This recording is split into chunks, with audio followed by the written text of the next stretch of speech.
He barked once, and the mayor flinched. In a room full of witnesses, politicians, and flashing cameras, it wasn't a confession or a piece of evidence that exposed the truth. It was him, not a cop, not a lawyer, a dog. A silent guardian who had seen everything, remembered everything, and chose the moment no one dared to act. This isn't just another story of crime and justice. It's the story of loyalty that refused to die, of a bond stronger than betrayal, of a battle fought without words. If you believe that sometimes the smallest voice can shatter the biggest lies, then stay with us. Like, subscribe, and let me know in the comments where you're watching from and what you would have done if you heard that bark. The morning sun cast a muted light over Willowbrook Cemetery, a sleepy little place where history and sorrow were stitched into every gravestone. A light breeze stirred the red and gold leaves carpeting the ground, whispering like forgotten prayers. Inside the modest, stone-clad chapel at the cemetery's center, the townspeople gathered, their faces shadowed in mourning. They came to bid farewell to Officer Daniel Briggs, a man many respected but few truly knew. The air inside was heavy, a mix of polished oak, wilted lilies, and something more intangible, unspoken regrets. At the head of the chapel, laid atop an oak casket draped with an American flag, was a single photograph of Daniel smiling, uniform crisp, eyes carrying a weariness that no camera could disguise. It was a typical funeral, the kind where everyone moved in slow, rehearsed motions, speaking in hushed tones as if louder might disturb the dead. Near the front pew, Emily Briggs sat rigidly, her hands clenched in her lap. She was a girl of 19, too young to wear the heavy veil of grief draped over her shoulders. Her father's sudden death in what they called the line of duty had cracked open a quiet rage inside her. But she knew today was not the day to question. Today was for appearances. Next to her sat Bruno, the German shepherd that had been her father's canine partner, and, by strange request, he was an impressive creature, sleek, powerful, trained to near perfection. But today, something in Bruno's demeanor was off. He sat too stiffly, his muscles taut as if ready to spring, his amber eyes locked not on the mourners, but on the coffin. The service began in the usual way: prayers, hollow tributes, and a minister who barely knew Daniel reading generic passages about sacrifice and valor. But beneath the solemn facade, subtle ripples began to disturb the surface. Emily noticed how Bruno trembled subtly, a low, almost inaudible growl vibrating from his throat every time someone approached the casket. A few officers cast uneasy glances at the dog, but said nothing. After all, he had been Daniel's partner. His presence was a symbol of loyalty, of the bond between man and beast. Still, as the ceremony dragged on, Emily felt an unease curling in her gut. She remembered how her father had called her the night before his last shift. He'd sounded distracted, almost. His breathing quickened, his ears pinned back, and then sharp and sudden Bruno lunged forward, the leash tearing from Emily's hands. Gasps erupted among the mourners as the dog bounded up the aisle, straight toward the casket. An officer moved to intercept him but hesitated at the last second, uncertain. Bruno circled the casket, sniffing urgently. His nails clicked frantically against the polished floor as he scratched at the base. Emily sprang to her feet, her heart hammering. "Bruno, stop," she called, but the shepherd ignored her, whimpering now, the sound raw with something beyond grief, something closer to terror. People began to murmur. Deputy Chief Marcus Hayes, a broad-shouldered man with graying temples, stepped forward, his face tight with disapproval. "Get that dog under control," he barked. An officer rushed forward, looping a hand through Bruno's collar, but the dog twisted violently, almost dragging the man down. His entire body was vibrating with urgency. Emily pushed through the growing crowd, her voice rising above the confusion. "Wait, don't touch him." She fell to her knees beside Bruno, cupping his massive head in her trembling hands. His eyes locked onto hers, wild and pleading, and she realized Bruno wasn't grieving, he was trying to warn them. Bruno jerked suddenly, his powerful jaws snapping toward a spot near the base of the casket, with a growl that sent a chill through every person present. He clawed at the wood until with a sharp crack a small section splintered away. Something metallic fell from the hidden compartment, clinking against the stone floor. A stunned silence fell over the chapel. Emily stared at the object, a tiny black device no bigger than a matchbox. A recording device, fresh, unmarked. Marcus bent to retrieve it, his face inscrutable. Emily felt the ripple of unease spread like a poison through the room. Something was wrong, terribly wrong. The minister, forgotten, closed his Bible with a soft thud. The mourners shifted restlessly, whispers growing louder. Emily knelt there, her hands still on Bruno's head, as the realization settled into her bones. This was no ordinary funeral, this was a warning. And somehow, her father's death and now Bruno's desperate behavior were linked to a secret still buried deep within that casket. For the first time since Daniel's death, Emily wasn't just mourning, she was afraid. The chapel remained suspended in a thick, unsettled silence, as Bruno stood rigid beside the casket, his body humming with barely restrained energy. Emily could feel the atmosphere shifting, like static before a storm. Her father's final words echoed again in her mind. Bruno knows. She tightened her grip on the shepherd's collar, trying to calm him. But Bruno's instincts were louder than any human command. His nose pressed insistently against the base of the casket. And then, with a sudden sharp movement, he lunged again. His powerful paws scraped and clawed against the polished wood, sending splinters flying into the air. An officer stepped forward to intervene, but Emily raised a hand sharply, stopping him. "Wait!" The mourners murmured uneasily, shuffling back a few steps as Bruno's claws tore into the fabric lining the coffin.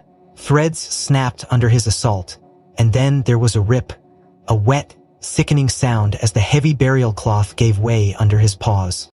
From the gash in the fabric, something small and metallic tumbled out and hit the floor with a faint but distinct clink. Every head in the chapel turned as the tiny object rolled across the stone tiles and came to rest at Emily's feet. Her heart stopped for a fraction of a second before she stooped to pick it up, cradling it in her palm. It was a recording device, sleek and modern, something not meant to be buried with the dead. She turned it over in her hand, feeling the cool metal against her skin, her mind racing to assemble pieces that refused to fit neatly together. Deputy Chief Marcus Hayes stepped forward quickly, reaching out. "Give that to me," he ordered, but his voice lacked its usual authority. A slight tremor betraying him, Emily hesitated, her eyes flickering from the device to Marcus's tense expression. Around them, whispers blossomed into a low, nervous hum as the mourners speculated wildly. Bruno pressed closer to Emily's leg, his body shielding her almost instinctively. She tucked the device into the pocket of her black coat before Marcus could snatch it away, her movements quick, almost automatic. "It was in the casket," she said loudly, letting the words hang in the charged air. "Someone put it there." Marcus's jaw flexed as if he were grinding invisible teeth, but he said nothing. Instead, he gestured sharply to two officers standing near the entrance. "Clear the chapel, now." His voice cracked like a whip, snapping the congregation out of their stunned stupor. Chairs scraped noisily against the floor as people stood, reluctant but compliant, casting suspicious glances at Emily as they filed out into the bright, indifferent sunlight. In the sudden vacuum of noise, Emily found herself standing alone with Bruno, her uncle, the corpse, and three officers who clearly wished they were anywhere else. The heavy oak doors swung shut with a dull boom, trapping them inside together. Marcus turned on her the moment the last mourner disappeared.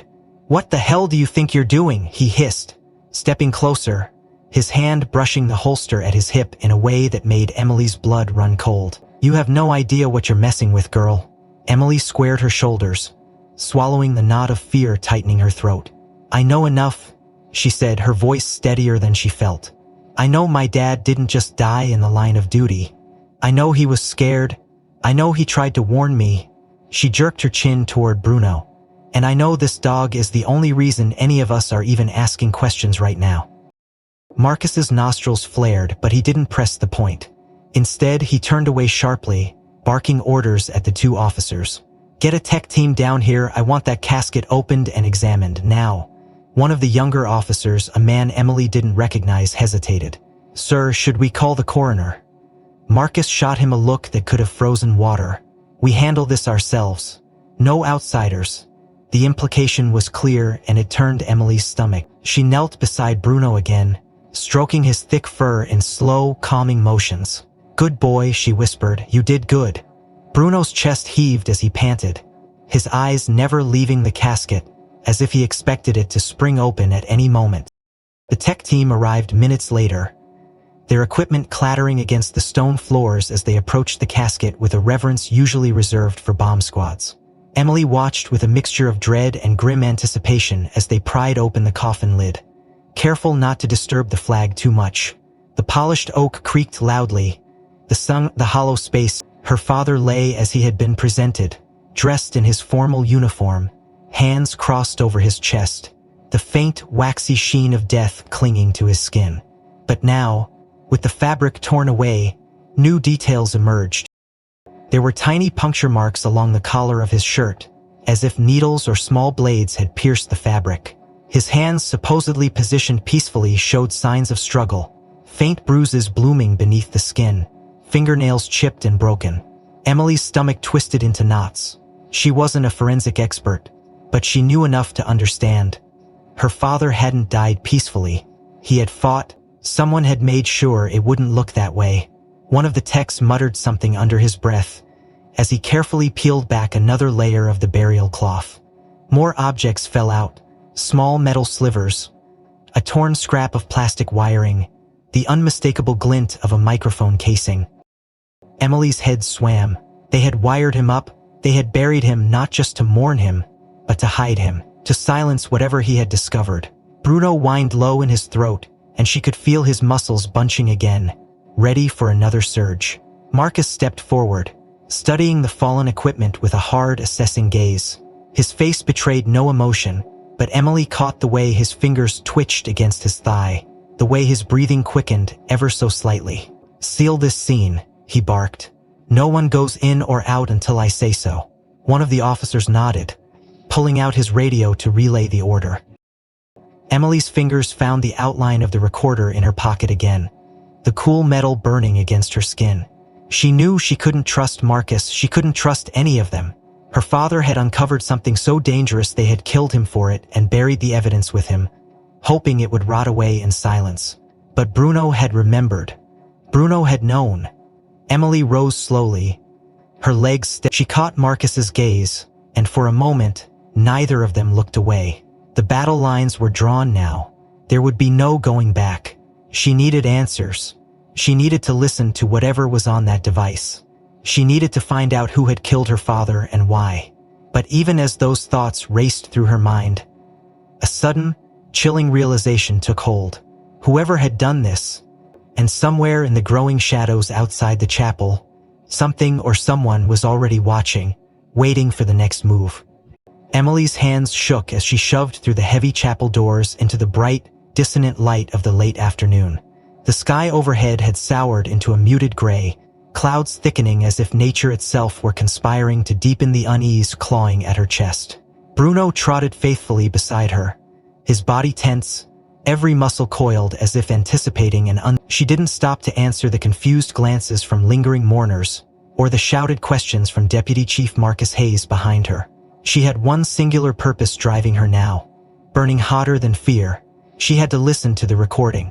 She crossed the graveled lot quickly, fumbling for her car keys with numb fingers, sliding into the battered sedan and slamming the door behind Bruno, locking it with a hard final click. Heart hammering, she pulled the tiny device from her coat pocket and stared at it as if it might come alive in her hand. The polished black casing caught the dim light, revealing nothing of the secrets it held. A simple button at its base blinked red, record mode disabled, playback ready. Emily hesitated, swallowing the thick lump rising in her throat, then pressed play. At first, there was only static, a low crackling hum that made her nerves jangle. She leaned closer, straining to catch the faintest sound. Then, like a whisper rising from a grave, the recording began. Her breath caught as the first noises filtered through the speaker. The heavy, uneven breathing of someone in panic, the scrape of boots against concrete, the soft whimper of a dog. She recognized it instantly, the high, keening sound he made only when terrified beyond control. It wasn't her father's voice pleading from the device. It was Bruno's desperate cries, captured in brutal clarity, a symphony of suffering that twisted her gut into knots. Tears blurred her vision as she listened, fists clenched against the steering wheel. Her father hadn't been alone in his final moments. Bruno had been there, witnessing everything, trapped in the horror he couldn't prevent. She forced herself to listen further, driven by a masochistic need to understand. Admiral Bruno's choked whimpers came, other sounds shuffling, a low grunt, the distinct, cold, mechanical click of a firearm being cocked, then a voice, sharp and commanding, cutting through the recording like a blade. "Shut the damn thing up before it ruins everything," the voice snarled. Emily's blood ran cold. She knew that voice. She had heard it every Sunday growing up, during cookouts and charity events. It belonged to Marcus Hayes. The same Marcus Hayes who was now orchestrating the cover-up inside the chapel. The man pretending to mourn her father's death alongside the rest of the town. The audio continued in jerky fragments, chaos bleeding through the device. A scuffle, grunts of exertion, Bruno's desperate yelps rising in frantic crescendo. And then, the crack of a gunshot, deafening even through the tiny speaker. Emily flinched violently, her hands flying to her mouth to stifle a sob. Another voice entered the fray, lower, mocking. "That's what happens to heroes who forget their place," it drawled. She didn't recognize this second voice, but the contempt was unmistakable, and the implications sent shivers down her spine. Her father hadn't been killed by chance, by random violence. He had been executed. Silenced by men he had trusted. The recording ended with a final whimper from Bruno, so raw and broken that Emily couldn't breathe for several seconds after the audio cut off. She sat frozen in the driver's seat, the weight of revelation pinning her in place, the device slipping from her trembling fingers and landing on the passenger seat with a muted thud. Bruno whined softly beside her, pressing his head against her shoulder as if to anchor her, to pull her back from the crushing tide of despair. Emily squeezed her eyes shut, drawing in a ragged breath, willing herself to focus. She couldn't afford to fall apart now. There was too much at stake. Her father's honor, Bruno's loyalty, the truth. She wiped her sleeve roughly across her face, clearing her vision, and stared down at the device once more. Questions battered her from every angle. Why would Marcus kill her father? What had Daniel Briggs discovered that had made him so dangerous? And who was the second man, the shadowy voice that spoke with such callous authority? Emily knew instinctively that the answers weren't going to be found sitting in her car, paralyzed by grief. She had to move. She had to act. She shoved the recorder into the glove compartment, ruffling Bruno's fur in a silent thank you for his steadfast presence, and started the engine. She needed a safe place to think, somewhere they wouldn't immediately look for her. Her mind flipped through options like a Rolodex, discarding the obvious ones: home, the police station, even friends' houses. Too easy, too predictable. Then it landed on the one place that had always been hers and her father's refuge. Forgotten cabin at the edge of Holloway Woods, about 15 miles outside town. They had used it for fishing trips when she was little, a place untouched by the town's slow encroachment of ambition and corruption. She tightened her grip on the wheel and turned onto the side road leading out of town, gravel crunching beneath the tires as she sped away from Willowbrook and everything she had once thought she understood. The clouds thickened overhead, casting the world into a grim twilight even though the clock on the dashboard said it was barely 3 in the afternoon. As the trees thickened around her and the road narrowed into a winding trail, Emily felt the weight of her decisions settle into her bones. She wasn't just running. She was declaring war. Against Marcus, against whoever else had conspired to bury her father's truth along with his body. But war required allies, and right now she had none except for Bruno, who rode silently beside her, ever vigilant. The recorder's grim revelations buzzed in her mind like a swarm of angry bees. She replayed the voices again and again in her head, memorizing every inflection, every contemptuous sneer. Marcus Hayes, the trusted deputy chief, a man who had handed her ice cream cones when she was 6 years old, a man who had clapped her father on the back in public only to betray him in the dark. The betrayal cut deeper than any bullet. And the second voice? Who was he? Why was he giving orders? The implications gnawed at her, making it hard to think clearly. It wasn't just Marcus. It couldn't be. Someone else had orchestrated this. Someone bigger. Someone who had the power to make people disappear without a trace. As the cabin finally came into view, a squat, weathered structure half swallowed by the encroaching forest. Emily felt the first stirring of real fear curling in her belly. She slowed the car, pulling up behind the twisted remains of an old fence, and killed the engine. The sudden silence pressed against her ears. Brudor shifted beside her, tucked it into her jacket, and opened the door. The air outside was cold and damp, carrying the faint metallic tang of impending rain. She glanced around, heart pounding, half expecting to see figures lurking in the trees. But there was no one. Only the wind whispering through the dying leaves, and Bruno's steady breathing at her side. She motioned for him to stay close, and together they approached the cabin, the wooden steps creaking ominously underfoot. Emily hesitated at the door, then pushed it open with a trembling hand, revealing the dim interior thick with dust and memory. She stepped inside, reaching for the light switch out of habit, but no electricity answered. She didn't need it. She knew every creaking floorboard, every warped window pane. Inside the cabin, she would find time to breathe, to plan, to figure out her next move. She didn't yet know that the danger wasn't waiting outside in the woods. It was already much closer, hidden, watching, waiting for her to make the next mistake. The musty air inside the cabin clung to Emily's skin, thick and unmoving as she bolted the door behind her and pressed her back against the worn wood. The shadows seemed deeper here, the dust motes swirling in the stale light like ghostly echoes of a life she barely remembered. Bruno stayed close, his large frame brushing against her leg as if to reassure her that she wasn't alone in the encroaching darkness. Emily moved mechanically, dragging an old trunk from the corner and stacking it against the door as an extra barrier, her mind working in frantic circles around the recording she had heard. She needed to make sense of it, needed to find proof before Marcus and whoever else was involved could bury the truth any deeper. She reached into her jacket and pulled out the recorder, setting it carefully on the scarred table in the center of the room. A plan began to form in the back of her mind, shaky but insistent. She needed to find her father's personnel file, the official version that had been filed with the Willowbrook Police Department. Her father had been meticulous about his records, and if there was anything strange about his death, if there were any discrepancies at all, it would be there. She glanced at Bruno, who sat watching her intently, his ears pricked, his body taut with expectation. "We need to go back," she said aloud, her voice barely more than a whisper. Bruno whined softly as if in agreement. Emily wasted no time. She grabbed a flashlight, shoved the recorder deep into the inside pocket of her jacket, and slipped back out into the growing dusk, keeping to the trees as she made her way toward the highway. It took the better part of an hour to hitch a ride with a sympathetic truck driver, who didn't ask questions when she lied about needing to get back into town for an emergency. She kept Bruno close at her feet during the ride, his steady presence grounding her against the rising tide of fear. By the time she slipped off the truck on the outskirts of Willowbrook, night had fully fallen, cloaking the familiar streets in a veil of anonymity that both comforted and terrified her.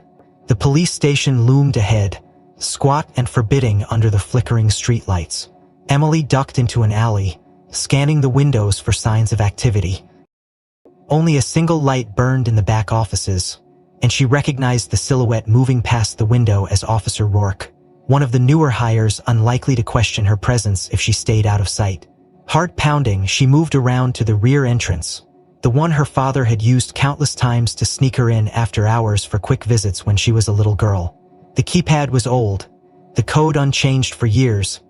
7319, her father's badge number. She punched it in with trembling fingers, exhaling in relief as the lock clicked open. Bruno slipped inside first, his nose immediately to the ground, his body low and cautious. Emily followed, easing the door shut behind her. The air inside was sterile and cold, filled with the faint scent of copier toner and institutional coffee. She made her way quickly down the hall, ducking into shadowed alcoves whenever a door creaked or footsteps sounded nearby. The personnel archives were kept in a small, windowless room near the back of the building, a place she had only visited once before with her father when he had joked about how boring paperwork really was. Bruno seemed to know exactly where he was going. He nudged her knee insistently, leading her down a side hallway she wouldn't have thought to check. Emily followed, her anxiety mounting with every step, until they reached a plain, unmarked door. It was ajar, a faint sliver of light spilling out into the hallway. She hesitated, but Bruno pushed forward, his body language urgent. Taking a steadying breath, Emily nudged the door open fully and stepped inside. The room was larger than she remembered. The walls lined with tall metal filing cabinets, each labeled meticulously by department and year. A single desk lamp cast a pool of light over the desk, and scattered across its surface were folders, reports, and a battered leather-bound ledger. Emily moved quickly, searching the cabinets for the correct year. When she found it, she yanked the drawer open and rifled through the folders until her fingers closed around one labeled Briggs Daniel. She pulled it out, heart hammering in her chest, and flipped it open. At first glance, everything seemed normal. Commendations for valor, letters of recommendation, clean disciplinary records, but as she turned to the pages detailing his final assignment, she froze. The language was too clean, too rehearsed. There were no references to the investigation her father had mentioned in passing only weeks before his death. An investigation into corruption at the highest levels of Willowbrook's government. Instead, the file listed his death as the result of a random act of violence during routine patrol. A narrative so sanitized it almost read like fiction. Emily's fingers traced the typewritten words, her stomach roiling with fury and despair. Someone had altered the record, wiping away the true reason her father had been killed. She flipped to the back of the folder, searching for the original case notes, but they were missing entirely, ripped out so cleanly that only tiny shreds of paper clung to the metal brads. They erased him, she whispered, her throat tight with unshed tears. Bruno whined softly, his ears twitching toward the far side of the room. Emily turned, following his gaze, and noticed for the first time a small battered door tucked away behind one of the larger filing cabinets. It looked more like a closet than anything important, but Bruno's body language was unmistakable. He sat before it, tail thumping once against the floor, his gaze fixed and unyielding. Emily moved toward it, adrenaline surging through her veins. She grasped the doorknob and twisted. Locked. Bruno growled softly, pawing at the base of the door. She dropped to her knees, inspecting the lock more closely. It was an old model, the kind her father had taught her to pick with a hairpin when she was 12 years old. Emily fished a bobby pin from her pocket, bent it into a crude tool, and set to work. Sweat beaded on her forehead as she worked, the metallic scrape of the pin against the tumblers sounding unnaturally loud in the dead stillness. After what felt like an eternity, the lock clicked open with a soft snick. Emily pushed the door inward and was met with the stale smell of disuse. Inside was a cramped storage room, shelves bowing under the weight of old boxes labeled with faded ink. Files from closed cases, sealed records, things not meant for public eyes. Bruno pushed past her, nose working overtime, and moved unerringly toward a battered box shoved into the farthest corner. Emily followed, heart pounding, and pulled the box down, coughing as a cloud of dust exploded around her. Inside, beneath a sheaf of old reports and faded photographs, was a folder marked with a simple word: Holloway. Emily's hands trembled as she reached for it, sensing that whatever answers lay inside would change everything she thought she knew. But before she could open it, a soft metallic click echoed from somewhere behind her. She froze, her blood turning to ice, and slowly turned toward the door, her breath catching painfully in her throat as the shadow stepped into the doorway. Emily's heart slammed against her ribs as the shadow filled the doorway, the dim light behind it casting long, menacing lines across the dusty floor. She froze, her hand still hovering over the folder labeled Holloway, the musty scent of decayed paper clogging her lungs. Bruno tensed beside her, his muscles coiling, a low growl vibrating deep in his chest. The figure stepped closer and the overhead light revealed Officer Rourke, the young patrolman from earlier, his hand wrapped tightly around the grip of a pistol held low at his side. His face was twisted with something Emily couldn't immediately name: fear, guilt, or both. "You shouldn't be here," Rourke said, his voice taut as piano wire. Emily's mind raced, calculating options, searching for an escape. But Rourke wasn't aiming yet. He was hesitating, caught in the liminal space between orders and conscience. Bruno growled louder, the fur along his spine standing up like bristles. Emily lifted her hands slowly, palms out. "I'm just looking for answers," she said, keeping her voice even despite the adrenaline flooding her veins. "You don't have to be part of this." For a heartbeat, Rourke wavered, his eyes darting between Emily, the box in her hands, and the dark hallway behind him. Then, with a soft curse, he stepped back, lowering the gun slightly. "You've got 2 minutes," he muttered before disappearing into the hall, the soft thud of his boots fading into nothingness. Emily didn't waste a second. She flipped open the folder with shaking hands, rifling through the brittle sheets until she found what she didn't even realize she had been searching for. The documents were old but damning. A detailed investigation report authored by Daniel Briggs, her father, outlining a sprawling network of narcotics trafficking operating within Willowbrook's own police department. Names were named officers she had grown up trusting, deputies who had once handed her candy at parades, detectives who had attended her school plays, and, at the center of it all, a memorandum written in her father's unmistakable tight script. Refused participation, threats received, escalating pressure from within. Emily's throat closed up as she read the words, bile rising at the back of her mouth. Her father had known. He had known the rot was inside the very institution he served. He had refused to join them, and they had killed him for it. Rage boiled through her, hot and corrosive, but she forced herself to keep reading, digging deeper into the file even as tears blurred her vision. A second document, buried near the bottom of the folder, made her breath hitch in her chest. It was a transfer request, dated 3 years earlier, recommending the reassignment of a K-9 unit. Bruno. Emily's hands trembled as she read the details. Bruno had been the department's top narcotics detection dog, responsible for dozens of high-profile drug busts, his reputation sterling. But following an incident at a warehouse raid, no details given, the recommendation had been made to quietly retire him from active duty. Officially, the reason cited was declining performance. Unofficially, the memo suggested a different motive. Concerns raised regarding the subject's ability to detect sensitive contraband connected to internal operations. Recommend reassignment or permanent retirement to avoid operational compromise. Emily blinked, struggling to comprehend the horror unfolding before her. They had silenced Bruno too. Her father's loyal partner had been taken out of action because he knew too much, because he could expose them simply by doing what he was trained to do. Her mind reeled with the implications. That incident at the warehouse had been a setup? Had they tried to get rid of Bruno permanently and failed, forcing them to settle for sidelining him instead? Emily crouched beside Bruno, burying her hands in his thick fur, her chest tight with unshed sobs. "They tried to bury you too, boy," she whispered, her voice cracking.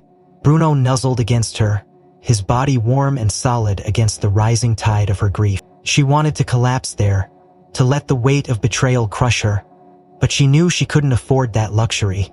They were already in danger, and now they knew too much. She stuffed the Holloway file into her backpack, glancing once more around the storage room, committing every detail to memory in case she never saw it again. A sudden creak from the hallway jolted her back to full alertness. She snatched the pack onto her shoulders and motioned for Bruno to follow. They slipped out of the records room, moving fast and low through the darkened corridors. Her heart thudded painfully in her ears as they neared the rear exit, the old keypad still blinking faintly in the gloom. Emily punched in the code with shaking fingers, every second stretching painfully long. A muffled shout echoed from the front of the building, the sharp bark of orders being given. They had been discovered.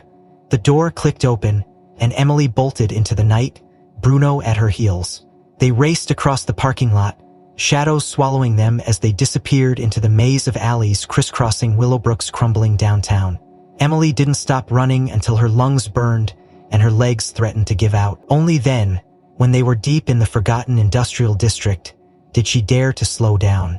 She ducked into the ruins of an old textile mill, the shattered windows and sagging beams offering just enough cover to catch her breath. She collapsed onto a broken crate, clutching the backpack to her chest like a lifeline. Bruno paced nearby, ears perked, eyes scanning the dark for threats. Emily let her head fall back against the crumbling wall, closing her eyes for a moment. Everything she had believed in, everyone she had trusted, had been twisted into something monstrous. Her father hadn't died a hero in a random act of violence. He had been executed by the very people he had once called brothers, and Brunner, her last link to the truth, had been targeted too, nearly erased because he carried the proof in his blood and training.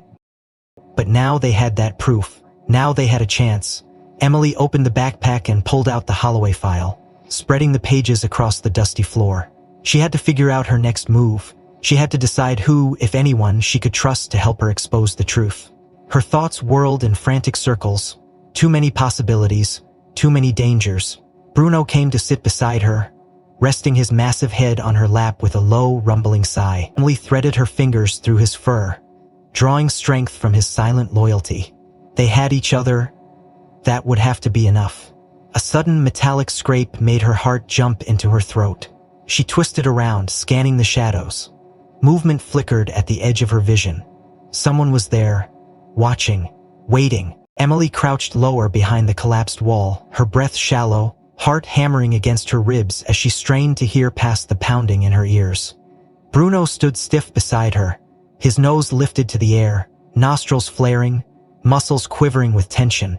Whoever lurked in the shadows beyond the ruined factory was patient, moving only in measured, deliberate steps, as if knowing exactly how to. Emily tightened her grip on the Holloway file, the brittle papers crackling in her shaking hands. She couldn't stay here. She needed help. Someone who could be trusted, someone who hadn't already sold their soul to whatever cancer had rotted Willowbrook from the inside out. The options were terrifyingly few. As she racked her mind for a name, a memory surfaced, an old voice, gruff but kind, telling her bedtime stories about loyalty, about courage. Officer Samuel Hartwell, her father's mentor, a man who had retired 2 years earlier, long before the whispers of corruption began to infect the department like a virus. She hadn't seen him since the funeral, a distant figure on the church steps, offering a sad, knowing nod before disappearing into the crowd. If anyone still cared about justice, it would be him. Steeling herself, Emily waited for the soft scrape of retreating footsteps before darting deeper into the abandoned mill, weaving through the skeletal remains of rusted machinery and shattered windows until she found a back exit. She and Bruno slipped into the night, keeping low, using the broken landscape as cover. It took hours of walking side streets and cutting through forgotten alleyways before Emily reached the edge of town, where Hartwell lived in a weathered farmhouse surrounded by acres of overgrown fields. The porch light was off, and the house loomed like a silent sentinel under the pale sliver of moon. Emily hesitated at the bottom of the porch steps, doubt gnawing at her resolve. What if he turned her away? What if he had already chosen a side? Bruno nudged her leg with his nose, a quiet encouragement. Summoning every ounce of courage she had left, Emily climbed the steps and knocked softly. For a long moment, nothing happened. Then a faint shuffle echoed from within, and the door creaked open a few inches. A single sharp eye peered out from the darkness. "Emily Briggs," the old man rasped, recognition sparking in his voice. He opened the door wider, revealing a lean frame still taut with the remnants of a lifetime of discipline. "Get inside, quick." Emily obeyed, slipping into the house with Bruno close behind. Hartwell shut and bolted the door with a series of heavy clicks, then turned to her, his face grim. "You was wondering when you'd come knocking," he said, motioning her to sit at the battered kitchen table. The room smelled of old coffee and gun oil, a strange comfort in its familiarity. Emily dropped into the chair, exhaustion threatening to pull her under, but she forced herself upright as Hartwell sat across from her, studying her with eyes that missed nothing. "Your father was right," he said after a long pause. "He came for him. And now they're coming for you." He reached into the pocket of his flannel shirt and withdrew a folded piece of paper, yellowed with age and creased from frequent handling. He slid it across the table to her. "He wrote this, never finished it. Gave it to me the night before he died. Said if anything happened, I'd know who needed to see it." Hands trembling, Emily unfolded the paper. Her father's familiar handwriting leapt from the page, hurried, jagged, as if he had been racing against time. The letter was a confession of sorts, a recounting of everything he had uncovered, the drug operations, the names involved, the threats he had received. At the bottom, unfinished, were the haunting final words. Their close, the sentence cut off abruptly, the ink trailing into a jagged line. Emily pressed the page to her chest, blinking back tears. Even at the end, he had been thinking of her, of Bruno, of the truth. Hartwell leaned back in his chair, his weathered hands steepled beneath his chin. "They're watching everything now. he said. Phones, roads, houses. You can't trust anyone in uniform. Emily nodded, the truth of it weighing heavy on her. You have proof, she whispered, telling him about the recording, the Holloway file, the altered reports. Hartwell's face hardened. Then you've got a slim chance, but you're going to need more than that. You're going to need witnesses. You're going to need names they can't bury. Emily nodded again, the enormity of the task pressing down on her. They spent the next hour planning, sketching out a rough blueprint of how she might collect enough evidence to force a public reckoning. It wasn't foolproof, it wasn't even likely. But it was something. A spark of hope flickered in her chest, fragile but real. As the clock ticked past 3 in the morning, Hartwell insisted she stay hidden in his guest room until daylight. Exhausted beyond argument, Emily agreed, curling up fully clothed on the narrow bed. Bruno sprawled protectively at her feet. For a few hours she slept, dreams fragmented and restless, full of running footsteps and distant gunfire. It was Bruno who woke her, his growls low and continuous, vibrating against the mattress. Emily bolted upright, bared the door, teeth bared, ears pinned flat against his skull. A sharp bark tore from his throat, followed by frantic scratching at the door. Emily rushed to the window, peering out into the gray pre-dawn light. Parked at the end of the dirt drive, half shrouded by mist, was a black SUV she didn't recognize. The vehicle sat idling, headlights off, windows dark. A figure moved inside, a brief silhouette shifting in the driver's seat. Fear wrapped its icy fingers around Emily's spine. They had found her. Somehow, despite every precaution, every whispered plan, they had found her. She turned back to Bruno, who was pacing now, his body language urgent. He wasn't just alerting, he was warning. A thud sounded from downstairs, the dull reverberation of a hand slamming against wood. Emily's blood froze. The front door. She snatched the Holloway file from the nightstand, shoved it into her jacket, and reached for the old baseball bat Hartwell had left leaning against the dresser. She didn't know if it would be enough. She didn't know if anything would be enough. Below, Bruno let out another deep, rumbling growl that made the hairs on Emily's arms stand on end. She moved toward the bedroom door, muscles tight with fear and determination. Outside, the SUV's engine revved, a low mechanical snarl that sounded too much like a promise. Emily tightened her grip on the bat, whispered a silent prayer she wasn't sure anyone was listening to, and prepared to fight her way into the next desperate chapter of her father's unfinished battle. Emily pressed her back against the rough wall, her grip tightening on the old baseball bat as heavy boots pounded against the front porch. Bruno stayed glued to her side, a low, feral growl rattling deep in his chest. Her mind raced, calculating exits, but there were none that didn't require her to cross open ground under the watchful eye of the black SUV idling like a beast outside. She caught a glimpse of a man moving past the cracked kitchen window, tall, broad-shouldered, moving with a precision that sent a chill down her spine.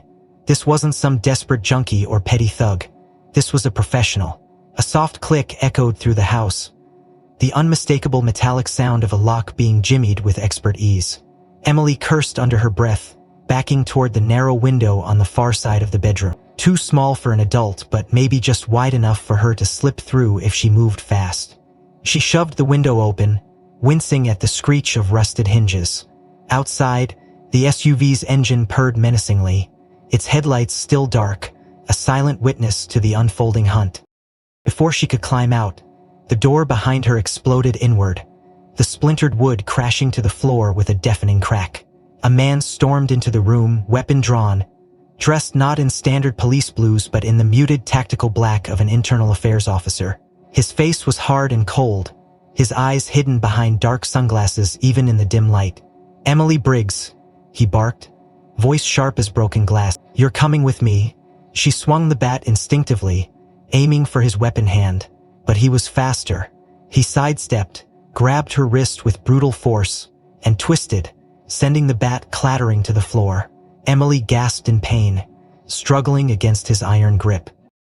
Bruno launched forward with a savage snarl, but the agent kicked out, catching Bruno mid-leap and sending him sprawling. "Bad dog," the man sneered, yanking Emily's arm up behind her back and shoving her toward the door. Panic clawed at Emily's chest as she fought against the vice of his hands. "Let go," she screamed, Her voice raw, but the agent merely tightened his grip, dragging her bodily toward the front of the house. Bruno shook off the blow, crouching low, ears pinned, his eyes tracking every movement with deadly focus. Something shifted in him then, something primal and terrifying. Without a sound, Bruno launched again, this time not at random but with surgical precision. He slammed into the agent's side with bone-crushing force, his jaws clamping down on the man's wrist with the calculated control of a professional operative. The agent screamed, his weapon falling from his numbed fingers as Bruno twisted, dragging him down with a ferocity that belied his earlier restraint. Emily stumbled free, clutching her wrenched arm to her chest, watching in shock as Bruno executed a series of maneuvers she had never seen before. Quick, brutal strikes aimed not just to wound but to incapacitate. These weren't police canine tactics. This was something else entirely, something closer to what she had once seen in videos of elite military dogs operating behind enemy lines. The agent struggled, reaching for a hidden knife strapped to his belt. But Bruno was faster, his powerful jaws locking around the man's forearm and wrenching it aside with a sickening pop. Emily didn't wait for a second chance. She scooped up the dropped pistol, leveling it at the man's head. "Stay down," she rasped, her voice trembling with adrenaline and rage. The agent froze, pinned under Bruno's massive body, blood pooling beneath him. For a moment, there was only the ragged sound of breathing, the distant purr of the SUV engine still idling outside. Bruno shifted slightly, releasing his iron grip, but remaining poised to strike again at the slightest provocation. Emily stared down at the man, realization dawning like a punch to the gut. His ID badge, half ripped from his jacket during the struggle, dangled limply from his collar. Detective Jason Reddick, Internal Affairs Division.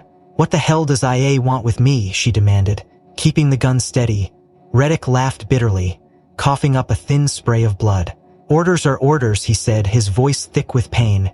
"You poke your nose into things bigger than you get silenced. That's how it works." Emily felt bile rise in her throat. They had sent their own watchdogs to clean up the mess. It wasn't just local cops protecting their empire anymore. This ran deeper, higher, maybe even beyond Willowbrook. Bruno growled again, low and warning as Reddick shifted slightly. Emily pressed the muzzle of the gun harder against his temple. "Who gave the order?" she asked. Reddick's lips curled into a bloody smile. "You already know," he rasped. "But knowing won't save you." His eyes flicked toward the window, and Emily's heart seized. "Back up." She moved fast, grabbing Reddick's cuffs from his belt and snapping them onto his wrists with trembling hands. She shoved him onto his side, dragging him away from the door just as headlights flared to life outside. A second SUV roared into view, tires spitting gravel as it screeched to a stop behind the first. Emily didn't hesitate. She grabbed Bruno's collar and yanked him toward the back of the house, dragging Reddick behind her by the cuffs. They crashed through the kitchen, knocking over a battered chair, and spilled into the backyard, shielded from the approaching vehicles by the sagging bulk of an ancient oak tree. She shoved Reddick to the ground, pressing the gun to his back. "Move and you're done," she hissed, glancing around wildly for an escape route. Bruno stiffened beside her, his nose lifting to the air again, and emitted a low, urgent bark. Emily turned just in time to see two figures emerging from the second SUV, both clad in tactical gear, both carrying rifles. They fanned out methodically, scanning the shadows. Bruno tugged at his leash, his body straining toward a narrow drainage ditch at the far end of the property. It was barely visible in the pre-dawn gloom, but it might be their only shot. "Go," she whispered, shoving Reddick forward. They sprinted across the backyard, bullets ripping through the air behind them, the sharp report of suppressed gunfire slicing the night. Dirt and gravel exploded around Emily's feet as she ran, adrenaline turning her muscles to fire. Bruno stayed glued to her side, his movements fluid and protective, nudging her whenever she stumbled. Reddick cursed and stumbled behind them, half dragged by Emily's furious determination. They hit the drainage ditch hard, sliding down the muddy embankment into freezing water that stole the breath from Emily's lungs.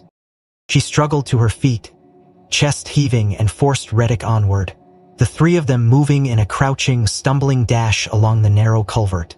Behind them, the figures in tactical black hesitated at the edge of the ditch, unwilling to descend into the confined space where they would lose their advantage. For the moment, they were safe.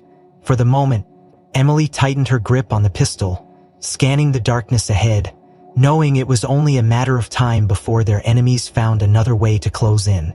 She had bought a few precious minutes, no more.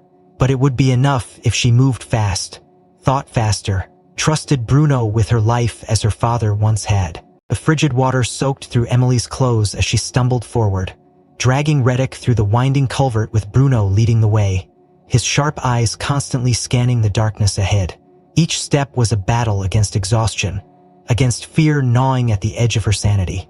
The first hint of dawn began to creep into the sky, painting the horizon with bruised shades of purple and gray. But it brought no comfort. They were still being hunted. They had bought minutes, nothing more. After what felt like an eternity slogging through the narrow channel, Bruno barked softly, his body rigid, and Emily followed his gaze to where the culvert opened into an overgrown ravine behind an abandoned barn. They scrambled up the muddy bank, collapsing behind a stand of tangled underbrush just as another pair of headlights swept across the open fields behind them. Emily pressed a hand against Reddick's mouth, silencing his ragged breathing as they watched a third SUV crawl past, its searchlights probing the landscape like accusing fingers. Only when the rumble of the engine faded into the distance did Emily dare to relax her death grip on the gun. She needed somewhere safe, someone who could help her make sense of the avalanche of revelations tearing her world apart. For a terrible moment, she found herself thinking of Hartwell, the old mentor who had risked his safety to give her the unfinished letter. But deep down, a nagging voice whispered that even trust must now be rationed like water in a desert. Then another name surfaced unbidden, James Holloway, her father's oldest friend, a man she had called Uncle Jamie her entire life. A man who had stood beside her father at every major milestone, a figure of warmth and constancy in a childhood overshadowed by duty and danger. Holloway had retired years earlier, retreating to a modest farmhouse on the outskirts of Willowbrook, the very place her father had sworn was a safe haven if things ever went wrong. If there was anyone left she could trust, it had to be him. She helped Reddick to his feet, ignoring his muttered curses, and set off across the fields toward Holloway's land, Bruno flanking them like a silent guardian. It took another hour to reach the sagging wire fence that marked the boundary of Holloway's property, and by then the sun had risen fully, watery light illuminating the derelict barn and the weather-beaten house beyond. Emily kept low, motioning for Bruno to stay hidden as she approached the porch. She knocked 3 times, then twice more, the pattern her father had taught her long ago for emergencies. For a long moment, nothing happened. Then the door creaked open, revealing Holloway's lined face, his expression wary until he caught sight of her. "Em," he said, voice cracking with something like relief. "Get in, quick." She ushered Reddick inside first, keeping the pistol pressed discreetly against his spine, then followed with Bruno slipping in silently behind her. Holloway shut the door with a decisive thud, bolting it before turning back to her. His eyes flicked to Reddick, narrowing. "Friend of yours?" Holloway nodded slowly, absorbing this without comment. He led them into the living room, where faded photos of better times still adorned the cracked walls. Emily lowered Reddick into a battered armchair, tying his wrists and ankles securely with a length of old rope Holloway provided without question. Only when the captive was secured did Holloway finally speak again.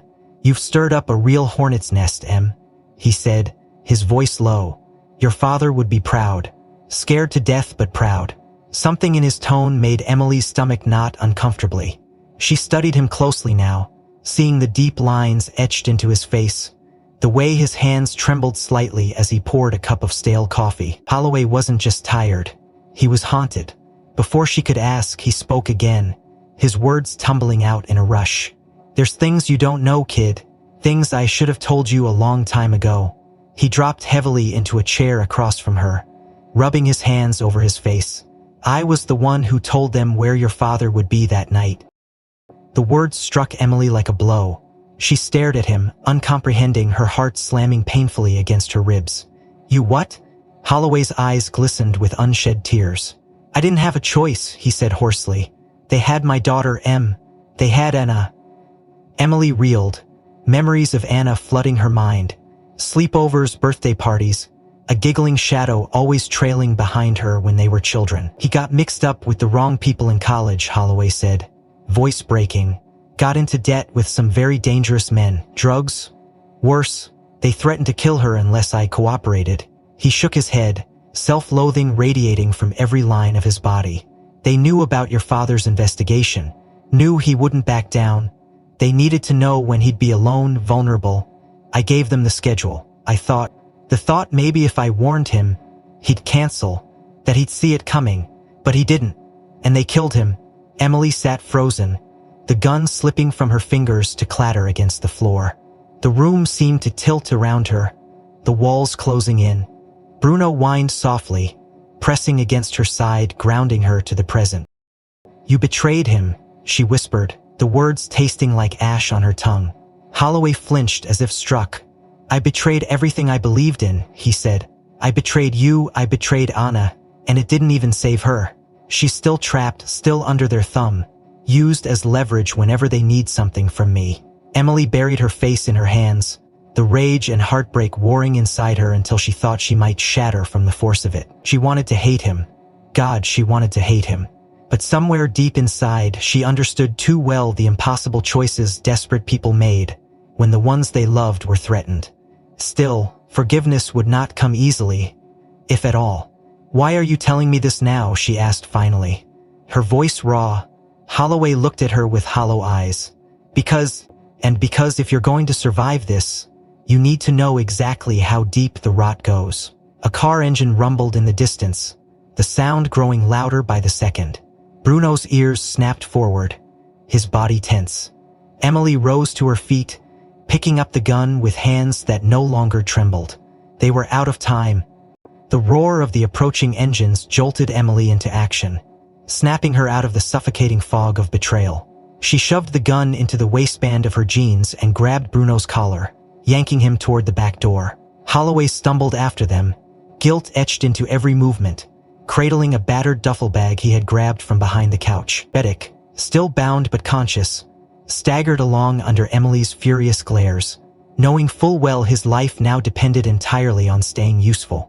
They slipped out into the early morning mist, cutting across the overgrown fields behind the farmhouse, the thick grass tugging at Emily's legs like desperate hands.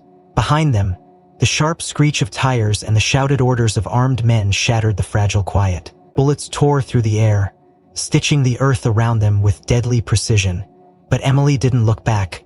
She kept running, Bruno pressed against her leg like a living shield, her heart slamming against her ribs with every desperate stride.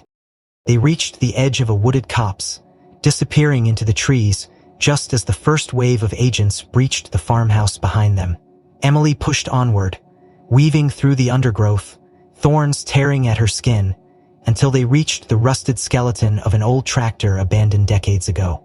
Holloway dropped behind it, gasping for breath, and Emily followed, crouching low, Bruno standing guard. Holloway pulled something from the duffel bag, a small battered case marked with a faded police insignia. Your father left this with me, he panted, flipping open the lid to reveal an assortment of old electronics.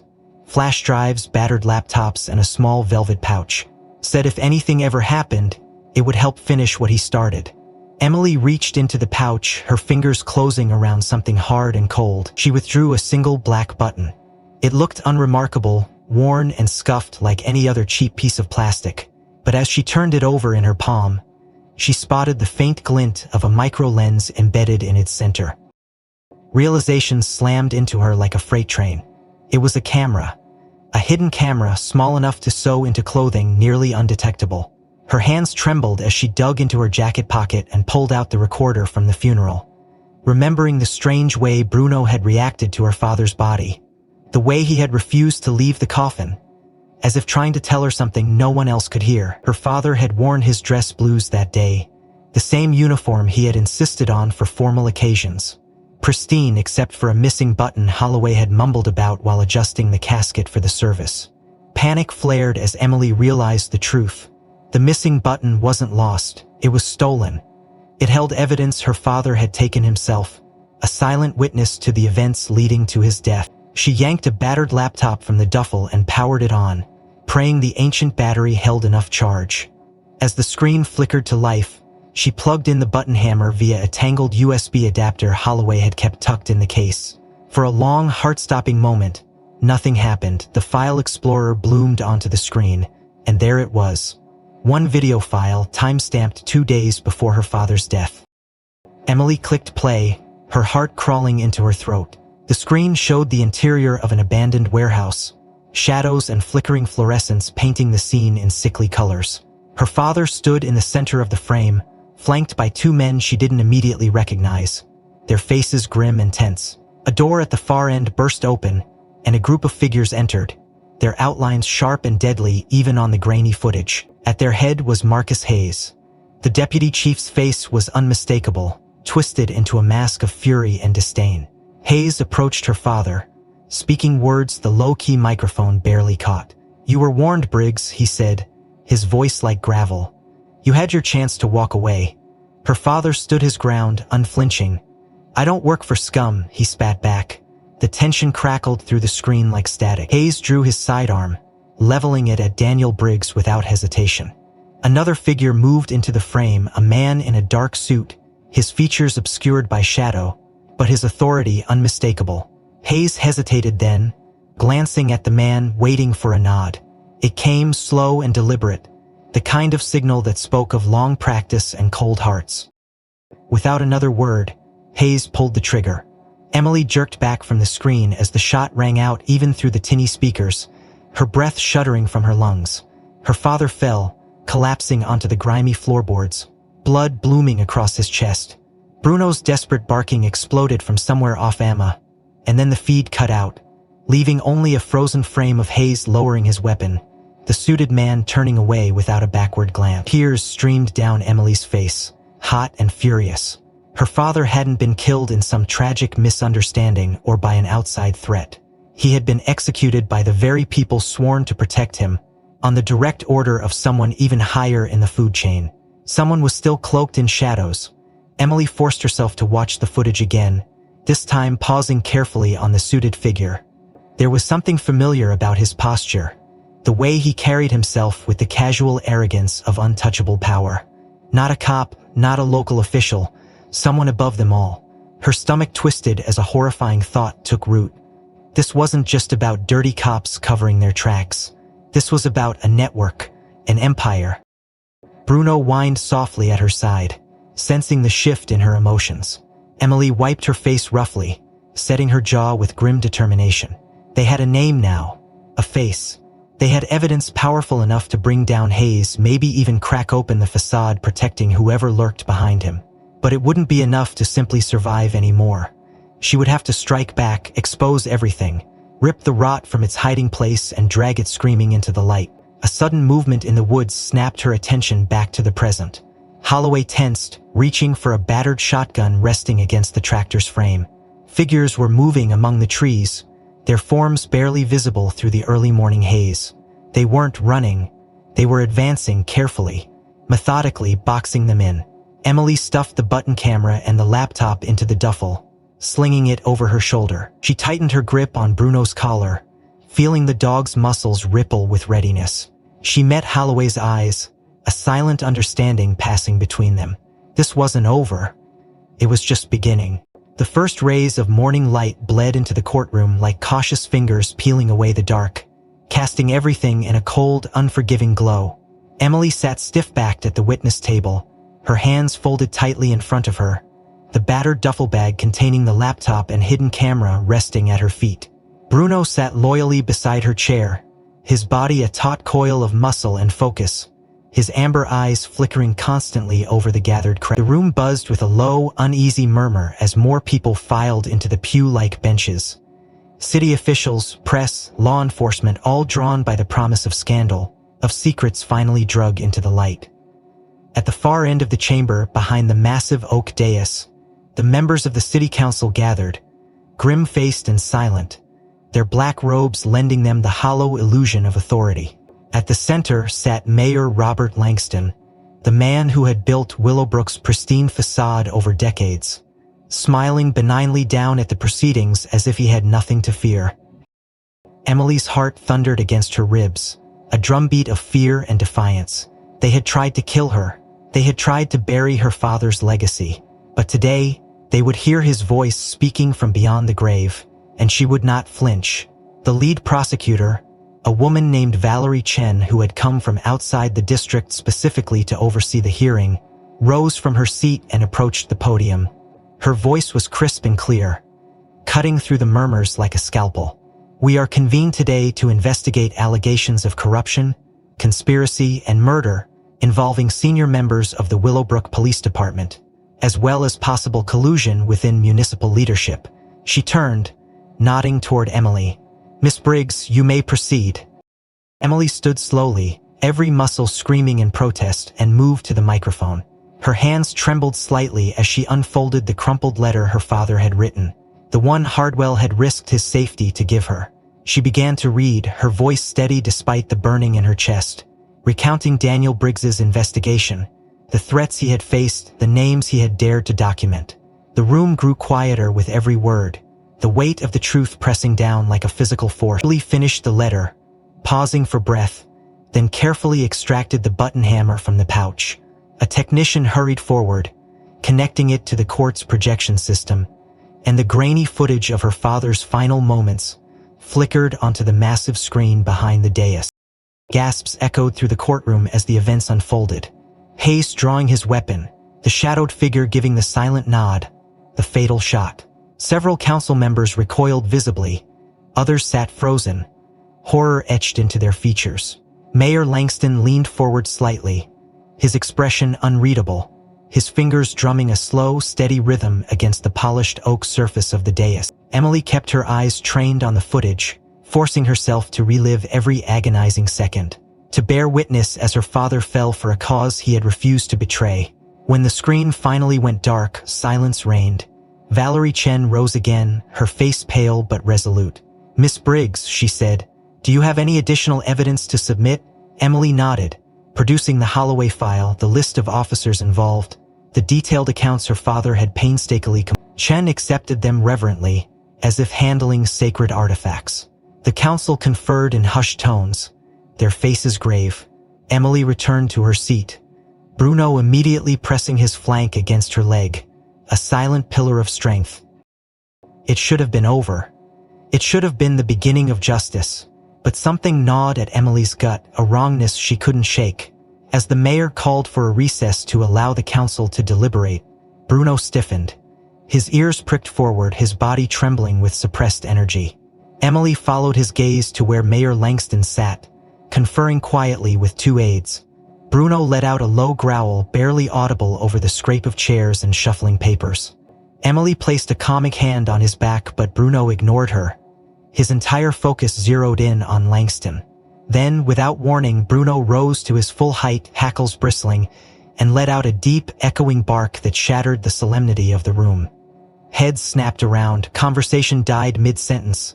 Every eye turned toward Bruno, who now stood rigid, his body quivering with rage, his gaze locked unerringly on the mayor. Emily's blood ran cold. She recognized that bark, the sharp, warning signal he had been trying to give when identifying a hostile threat. Bruno wasn't just reacting out of confusion or fear. He was pointing out danger. Mayor Langston's mask of calm cracked for the briefest second, his fingers tightening into white-knuckled fists against the dais. Then, smoothly, too smoothly, he rose to his feet, smiling thinly. "Ladies and gentlemen," he said, his voice buttery smooth, "I understand these proceedings are emotionally charged, but let us remain civil." His words oozed sincerity, but his eyes were hard as flint. The technician who had played the footage earlier frowned, tapping furiously at his tablet. Emily's heart slammed into her ribs as the technician glanced up, his face ashen. His voice carrying across the stunned courtroom. "Hidden, encrypted inside the first video." Chen snapped to attention. "Play it," she ordered. The technician hesitated for a heartbeat, then executed the command. The screen flickered back to life, revealing grainy footage from a different angle. A hidden camera tucked into a warehouse rafter. It showed the same scene, but this time, after her father fell, Marcus Hayes approached the shadowed figure, and the man stepped fully into the light. Emily's breath caught. It wasn't just any government official. It was Robert Langston, the mayor himself. His face was unmistakable even through the grainy feed, his voice calm and chilling. "Dispose of him," Langston said, "and clean up your mess. We can't afford loose ends." The screen froze on Langston's face, captured forever in that moment of unveiled contempt. Chaos erupted. Reporters shouted questions, council members surged to their feet, voices rising in outrage and disbelief. Armed officers moved toward Langston, who stood frozen for a moment, then bolted toward a side door. Bruno tore free from Emily's grasp, launching himself with terrifying speed. The shepherd hit Langston squarely in the back, sending the mayor sprawling across the marble floor as officers closed in, wrestling him into cuffs while the cameras flashed and the world watched. Emily stood amidst the chaos, trembling with the enormity of what had just unfolded. Her father's death had been avenged not with bullets or violence, but with the unrelenting truth he had died protecting. And through it all, Bruno had stood beside her, fierce and unwavering, the last living testament to loyalty that could not be bought, broken, or silenced. Outside, the first true sunlight broke through the clouds, washing the courthouse steps in gold. Emily stepped into it, Bruno at her side, the future uncertain but hers to shape, the circle finally irrevocably closing. If you enjoyed this story, don't forget to like and subscribe for more intense, emotional journeys like this one. I'd love to hear what you think. Which moment hit you the hardest? Was there a twist you didn't see coming? And by the way, where are you reading from? Let's connect in the comments. Your voice matters here.